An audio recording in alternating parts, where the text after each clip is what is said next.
The Portfolio Committee on Cooperative Governance and Traditional Affairs is conducting an oversight visit to various initiation schools in the Eastern Cape province. This season, 40,000 initiates are expected to undergo the ritual in the province. And let's try and get some detail on some of the parts that the Portfolio Committee has seen, and we speak to the chairperson, Mr. Fikile Xasa. Mr. Xasa, thank you very much for your time. So I know yesterday you were in the town of Bizana, that's in the Eastern Cape.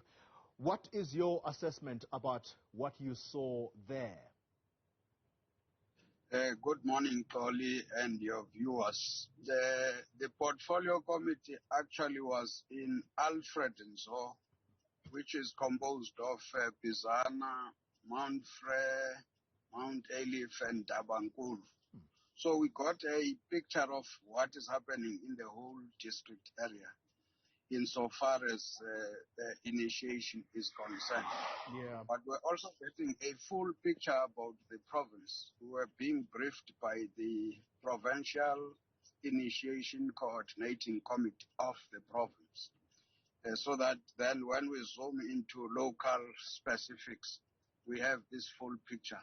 Generally in Alfredenzo, so far there are no deaths, but there are illegal schools that are being closed by the local housing committee that is led by the chairperson of the local house of traditional leaders in Alfredenzo.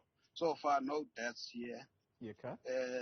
It is where we are going, where we are likely to have some challenges. We are going to Port St. John's today and tomorrow around Nyandeni and KSD. Yeah. That's where we, in some sense, that there are some boys that have passed on.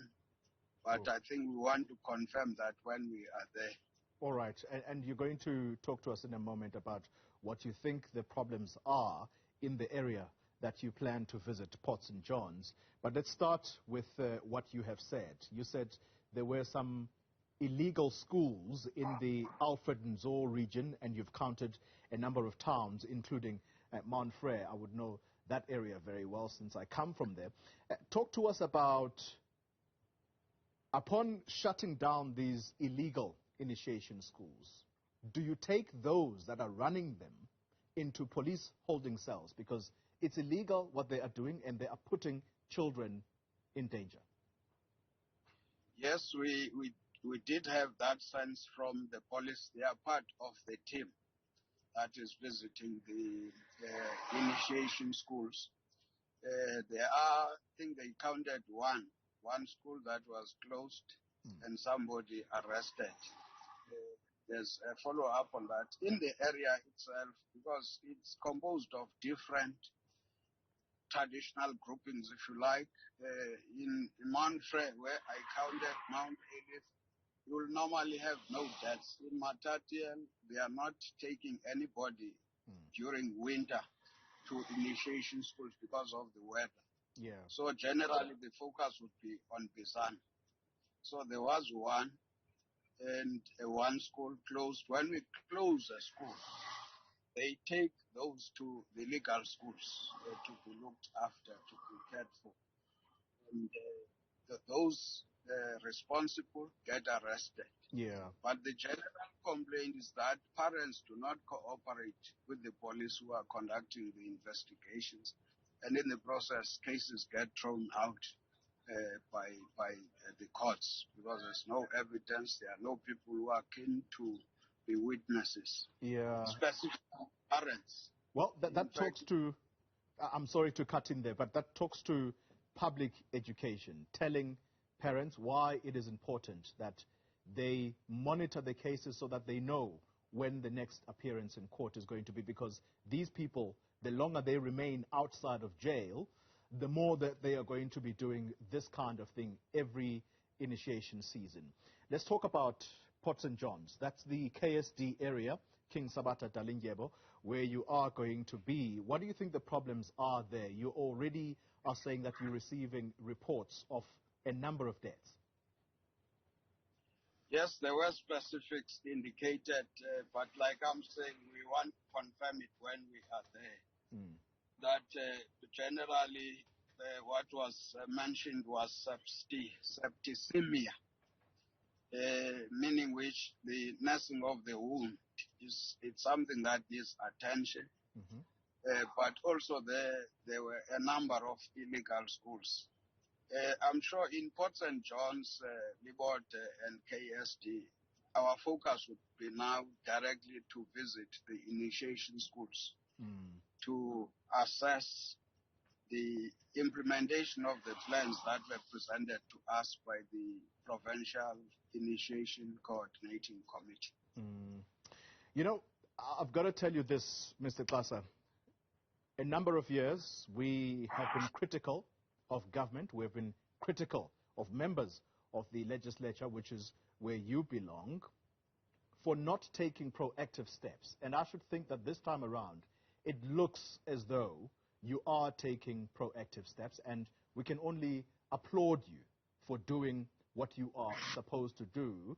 Talk to us then as we wrap up the conversation about where do you start with public education? We spoke earlier about parents understanding the importance of going to court to make sure that the people who mount these illegal schools are not only arrested, but they actually are convicted. You talk to us about that, where you're going to start with public education, but also the age. Apparently, there are some initiation schools that will take boys as young as 6 years. And I'm not thumb-sucking this. I'm told this happened in Limpopo. That is a major problem. A 6-year-old cannot possibly bear the cold winter months, which is when these initiation seasons come. There's just no way. So where do you start with public education? Actually, what we are following on Xoli, we are following on the implementation of the act that we recently passed and which became effective on the 1st of September 2021, Customary Initiation Act. We are following on that, but that act actually specifies which structures must be established. We are monitoring the establishment of such structures, the roles and responsibilities of each stakeholder who is involved with initiation. And you are correct. What is critical is public education. And in each province, because we are a national parliament, in each province we have got this provincial initiation coordinating committee. I think here in the Eastern Cape, we all agree, even with the police, they told us that we are not doing much in terms of educating those who have got the primary responsibility, who are parents, to make sure that we cap this thing of boys dying in the initiation schools. So I think we all agree. We have got a committee that has been established in terms of the Act, the National Initiation Oversight Committee, which was established by the minister. It is actually the one that on a daily basis is monitoring what is happening across the provinces. We are going with them as we visit some of the initiation schools here. The norms and standards are prescribed by that act, and the act says 16 years. So anything less than 16 years, it's illegal. Yeah. And we expect law enforcement agencies to enforce that. We are also pleading with the NPA. It's part of the program to make sure that we deal with wrongdoers. Because we can see why people are getting involved in this. It's for commercial reasons. They are making money. It's a season for money in terms of their own program. Yeah. So that is why we have. So we are saying all illegal schools must be closed. People involved must be arrested. They must be prosecuted. We may not prescribe what justice should do with them because they depend on evidence. Mr. Xasa, let's leave it there as chairperson of the Portfolio Committee on Cooperative Governance and Traditional Affairs. We can only applaud you for doing your work, proactive steps, is what is going to curb many of these unnecessary deaths.